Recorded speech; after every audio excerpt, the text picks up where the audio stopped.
Vinland Saga. Oh, this anime was so good. Seriously, like, this show is so fucking good. I mean, like, and it's so underrated, too, because, you know, not nearly enough people actually talk about it, in terms of, season 1. Like, you know, I mean, yeah, so, I'm gonna be reviewing, Vinland Saga, of course, and giving my thoughts about it. It's something that I watched this year. A few months ago, I finished watching it. And yeah, this show is absolutely amazing. I watched it on a recommendation because, you know, people said it was really good, but it wasn't getting, like, too much attention. And it needs to get a lot more attention because it's incredible. So, by the way, I will be spoiling some things in this video. So if you have not watched it, be prepared for that.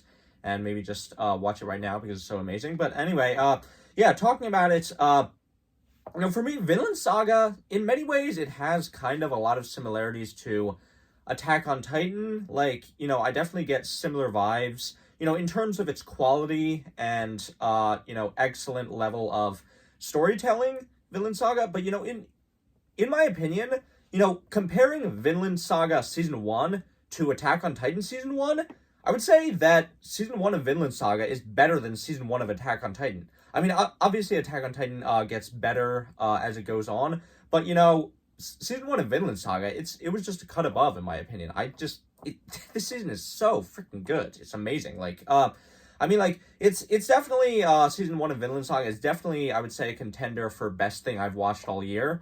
I mean, it has to compete with some other stuff, too, but, I mean, yeah, this season was just so incredibly good. So, first of all, in terms of stuff I liked about it, the animation, you know, the animation was definitely great. It was animated by Wit Studios, and, you know, it has some, yeah, I mean, it's just really great animation. I mean, there are some funny parts here and there, like with some of the CGI, but, you know, overall, it's really well animated. You know, I mean, there are just some absolutely beautiful scenes in this show that really, like, take my breath away when I watch it. And, like, in terms of the action, also, the action is pretty great. It's very well animated. I especially, in terms of the action, I really like how this series, you know, uses actual medieval and, you know, Viking warfare tactics. It's pretty cool. It gives, you know, a level of, you know, sort of realism to the story where, you know, it's actually seeing, you know, these tactics that would have been used in the real world as well. I mean, you know, there were a lot of really cool moments that happened in the series with that kind of thing. Like, you know, where the scene in, I think it was episode 7, maybe, where Askeladd just has his men all carrying the ships over land in order to get to that water area where they needed to attack. That was really cool. And, you know, it's a thing that actually did happen in real life that, you know, Vikings did, which is honestly really cool. So yeah, the action in the series is really great. And, you know, I do like how the anime, you know, doesn't really have, like, any special anime powers or supernatural element to it, which, you know, it's fine if a show does, but it is cool that this show, you know, even though it's an anime, it's sort of more grounded in realism, and it doesn't really have, like, any, you know, special powers or anything. It's just sort of guys with very honed skill sets. And, you know, obviously, you know, it does stretch your suspension of disbelief somewhat with characters like Thorkel and Thors, who just do these things that are obviously not possible for a human to do in terms of, like, strength, where Thorkel is just, like, throwing giant boulders, which, you know, it sort of does stretch your suspension of disbelief somewhat, but, you know, it's not too bad, and it's a little distracting, but I wouldn't say it's, you know, deal breaker. But anyway, in terms of the story of this show and the pacing, I think it was really great. Like, you know, this show, you know, this season constantly keeps the story moving and evolving. And, you know, I love the way that the story, you know, and the focus evolves, you know, as it goes on. Because Vinland Saga Season 1 really isn't one story, I would say. It isn't really one thing, necessarily. Because, like, you know, the first 4 episodes are focused on, you know, Thor's and his family from Iceland and everything going on there. And then the next 4 episodes are focused on Thorfinn's journey being a part of Askeladd's pirate gang. And then the story after episode 8, you know, moves on to the whole war for England and, you know, the mission to rescue the prince from Thorkel.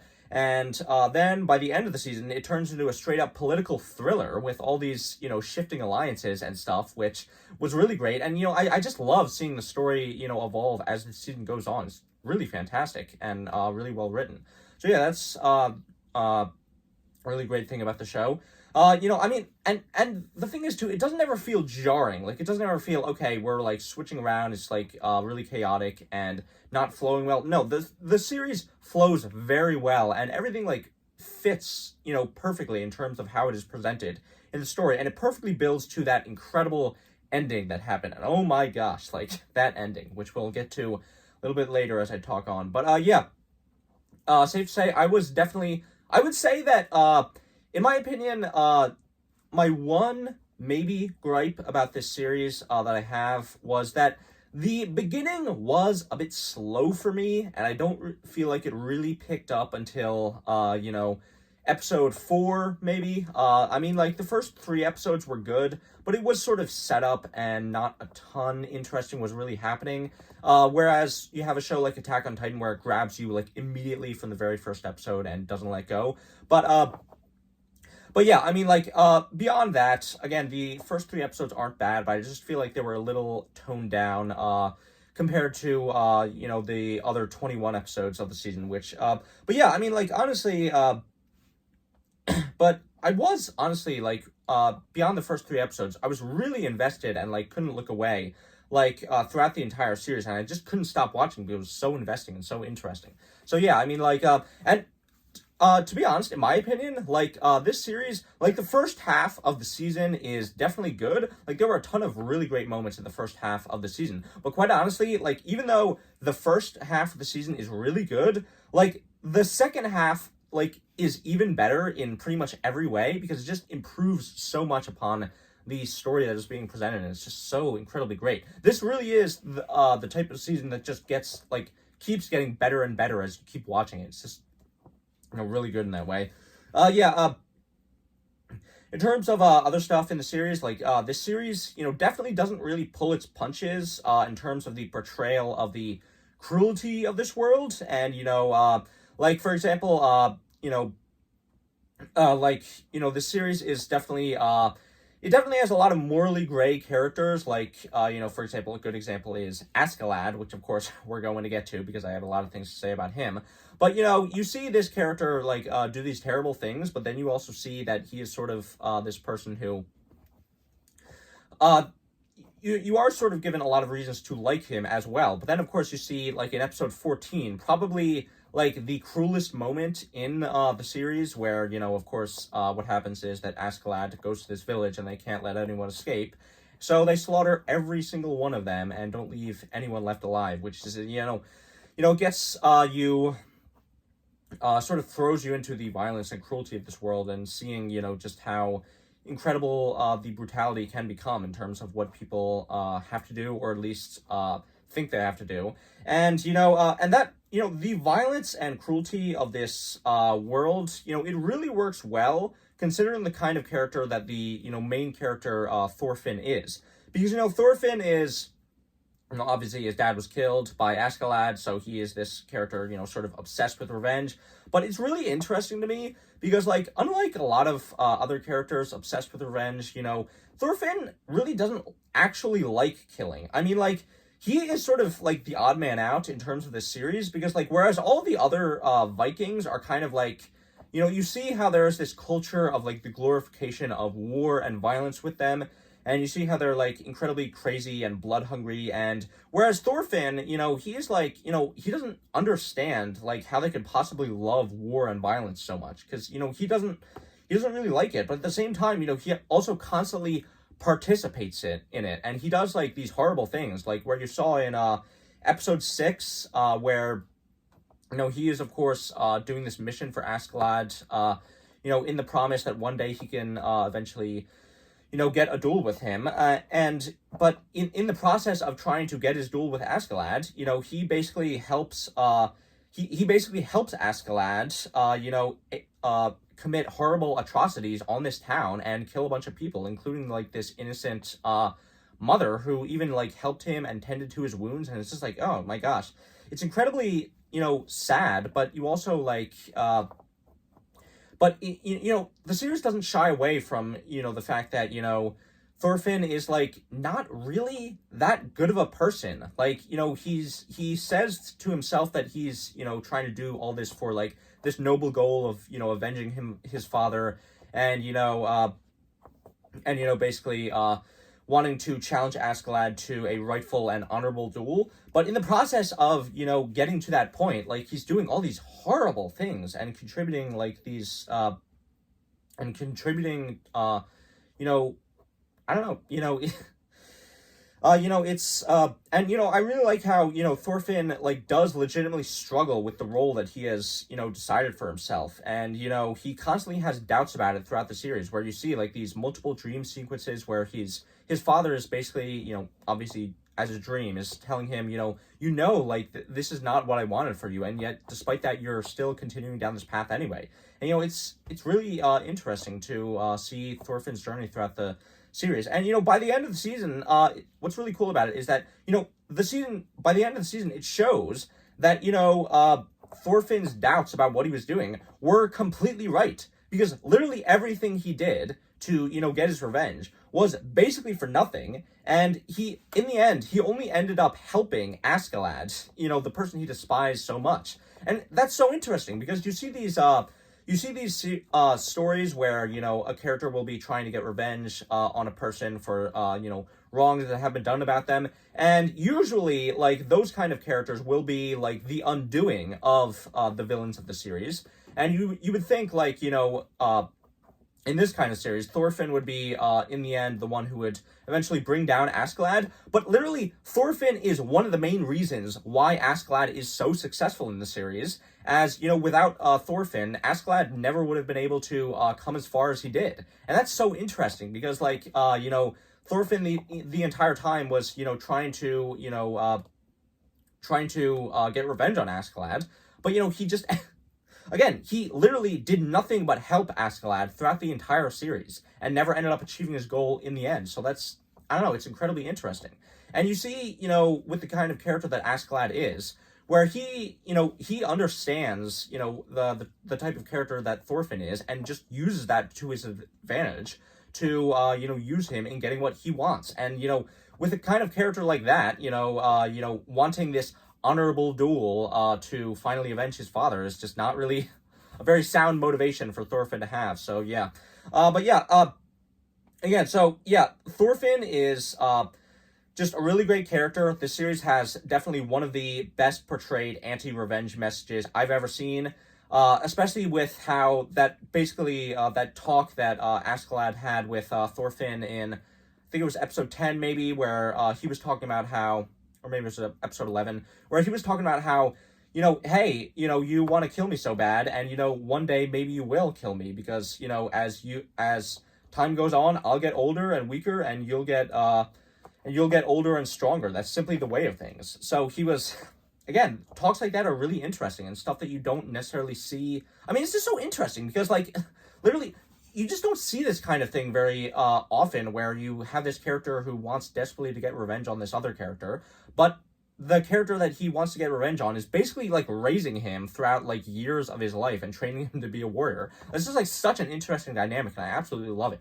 I absolutely love Thorfinn. I absolutely love Askeladd, but we'll get to Askeladd later, don't you worry. But, yeah, anyway, Thorfinn, in my opinion, sort of reminds me a lot of Eren Yeager, from Attack on Titan, in that they both have, obviously, a character, they have, as characters, they have a parental figure taken away from them, and then they swear revenge, but both stories, do show the real downsides that their quest to achieve their goals have on themselves, as well as other people. But in my opinion, it definitely seems like to me that Thorfinn is, much more likely to actually change his mind and, let go of revenge, and not go down the dark path that, Eren ultimately does, of course, in Attack on Titan. And I'm really interested to see what happens with Thorfinn's character in the future. However, in my opinion, and I know a lot of other people share this sentiment as well, so I know I'm not alone, but as good of a character Thorfinn is, quite honestly, he is only the fourth best character of the season, in my opinion. Like, the very deceptive highlights of Season 1 are definitely Prince Canute, Thorfell, and of course, Askeladd, but we'll get to him. But anyway, talking about Prince Canute, he's a character that I was very confused with initially. I did not really know how to feel about him because, I really had no idea where they were going with his character or what the point of him was, because, he was just very difficult to read, when he was introduced, because, what I thought, and what I think a lot of people thought from watching reactions to this series, and, what I thought about Canute originally was that, he was going to be, this secret pacifist badass or something, because they were constantly covering his face, and not showing his expression, and, they were showing him to be this pacifist character who didn't really like fighting, and, he obviously has a very feminine look, which, the show constantly plays with your expectations about. They keep teasing that he's, a woman, when, obviously, he's not, he's a guy, but, the show keeps fucking teasing that, oh, is he a woman? Maybe not, the show was such a tease with that. But anyway, but again, even that, though, you have a lot of times in anime where you have a very feminine-looking male character, they will turn out to be a total badass, and, again, there's all these tropes associated with, the secret badass with Canute, and in the end, he sort of just didn't really turn out to be that at all, and he was sort of just a cowardly weakling, which was an interesting subversion of expectations, even though, again, the show never really built him up as, this powerful figure or anything. It just, it seemed like, he was just this weak and cowardly person, and in the end, the twist was that he, actually was, but again, that's, it's an interesting, subversion of expectations, in that way, but, again, with that being said, I didn't really know what the story was trying to do with him, because if he's not actually the secret badass, then what is he, supposed to be in terms of his role in this story? Is he just the damsel in distress or whatever? And I really liked how, Prince Canute, what they did with him was much more interesting than what I thought, which is that he actually gets really good character development by the last third of this season. As, after Ragnar's death, he is sort of formed into this kind of different person, and he goes through this massive, paradigm shift in terms of his, realization. And it was honestly awesome to, see Canute go through this incredible character change, and take charge of the situation as the prince that he was. And I just really liked, everything about his character. Some people will say it was a bit rushed in terms of his transformation, but I think it was very well done, and you could absolutely see why he would go through the transformation that he does. And I absolutely loved I just love the writing of, his conversation with the priest at that moment was just so incredibly good. And you see these different perspectives that the priest offers, and that he that allow him to come to the realization that he did, in terms of, also, by the way, as an anti-theist, gotta say, love his rejection of Christianity. Yes, you go, Canute, make that paradise on earth. Anyway, but yeah. So, loved Canute. He was an absolutely fantastic character. Thorkel was also a really great character. He is, of course, Thorkel is incredibly entertaining. He just has so many iconic moments in this series, and I love, how he is just so enthusiastic about, fighting and stuff like that. I mean, he literally, in episode 9, gets a knife through his hand, and then 2 of his fingers chopped off, and then he doesn't even seem to care, and he says, hey, Thorfinn, that was fun, let's do it again sometime. And so, he's an absolutely iconic character, and, he's sort of turned into a bit of a meme, but, that's great, we love our meme characters, but of course, Thorkel isn't just, an incredibly fun and funny character.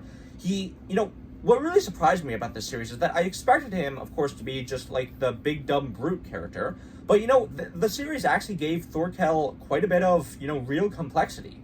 With him, his whole thing of, that he didn't really understand why, Thor's left, and he wanted to understand what it meant to become a true warrior. And I don't know, the last third of the series really gave Thorkel a lot of complexity, and, I was really interested in him. And, Thorkel, he's a great character as well. Really loved him, and, but of course, even though Thorfinn and Thorkel and Canute are great, of course, the main star of this show is the GOAT, Askeladd. Oh my gosh, he was such a great character. Seriously, Askeladd, everyone has said it already, and that he's like the best character of the series, but he really is, because like his character, like, it never failed to surprise me. Like, you know, he was constantly subverting my expectations in terms of his role in the story and what he was doing, and, you know, what he originally appeared to be in the story versus my opinion of him, you know, after the series ended. I mean, it really is, like, you know, I mean, it really is what people say about him is true, whereas, you know, you have, like, episode 4 of the series where it's just like, oh my gosh, Askeladd is such a terrible person, fuck him, I want him to die immediately. And then you have the end of the series where it's just like, oh my gosh, no, Askeladd, don't go, he was so great. And, like, but seriously, though, I mean, like, again, I was just consistently impressed throughout the entire series with how good of a character he was. Like, you know, I mean, if you really think about it, like, Askeladd, you know, even though Thorfinn is supposedly the main protagonist, you know, of this series, you know, Askeladd is kind of the main character of the series for 2/3 of the season. I mean, like, he gets so much focus, arguably more focus than Thorfinn does, and I just, like, I loved everything about him. Like, you know, I mean, like, just everything about him, like how entertaining he was, his wry sense of humor, you know, his whole backstory, which was an incredible shock to me, and, you know, incredibly interesting, you know, his mindset, his philosophy, his idea of, you know, like, you know, there are no heroes in this world, the future will only be made by men, like, everything about him, you know, his tactical mind was amazing. Like, it was also great. Like, Askeladd was the freaking best, and he absolutely makes this season. You know, he transforms it from what could be a good season, good or a great season of television, to an absolutely fantastic season of television. Askeladd is so freaking great, and he deserves all the love and attention that he does get, which, you know, again, and by the way, massive spoilers if you don't want to know anything, but, sorry, if you don't want to know the main thing, but in the finale of this series, you know, Askeladd, of course, dies. He freaking dies. And it's just like, and his death is, honestly, in my opinion, a little bit concerning, maybe, because, you know, again, the show killed off its best character, but, like, at the same time, you know, even though it was obviously disappointing to see Askeladd go, it was also incredibly surprising, because, like, seriously, you want to talk about unexpected deaths, like, you know, honestly, there were a few death flags, you know, there were a few death flags for Askeladd throughout the series. You know, there were some things maybe pointing to that he would die and stuff, but honestly, like, there weren't that many. And, you know, considering that Askeladd is, like, the de facto main character of the season, and he carries the show, and he had, like, so much potential and things that he wanted to do with his life, and things that he wanted to accomplish. And considering all that, and the fact that Askeladd, you know, considering all that, the fact that he dies in the friggin' finale, like, in such an unexpected way, like, you wouldn't expect it at all, like, you know, it's so incredibly surprising. And, you know, it's, again, it's not like, like, for me, I just appreciate it so much that I wasn't spoiled about that, because usually when I do watch a show, I do know quite a bit about it, you know, from hearing things before I get into it. Like, you know, for example, I knew that Thors would die in this series, you know, I knew that he wasn't going to make it far. And, like, for me, like, watching Game of Thrones for the first time, like, 2 years ago, I knew that Ned Stark was going to die near the end of season 1. Ooh, sorry, spoilers for that. But, yeah, anyway, basically, almost everyone knows about that in Game of Thrones anyway. But yeah, like, I knew about that, but I'm so glad that I did not know anything about Askeladd's death in the finale of Vinland Saga, because it made it so incredibly surprising and so incredibly impactful when I actually saw it happen. And the way it happened, it was just like, oh my gosh, it was so freaking good. Like, seriously, and, like, I mean, honestly, Askeladd's death, like, you know, Askeladd's death, you know, I feel like, you know, his character was already so incredibly amazing beforehand, but, you know, when he died, you know, it just really elevated his character to, you know, Satan tier status. I mean, really, like, honestly. I mean, like, it was, his death was easily a contender for the best moment of the series, and was just the absolute perfect way to end the season, bringing everyone's character arc full circle. His, you know, Thorfinn's, Knut's, arguably Thorkel's as well. I mean, like, it's so freaking great. Absolutely fantastic moment, fantastic way to end the series.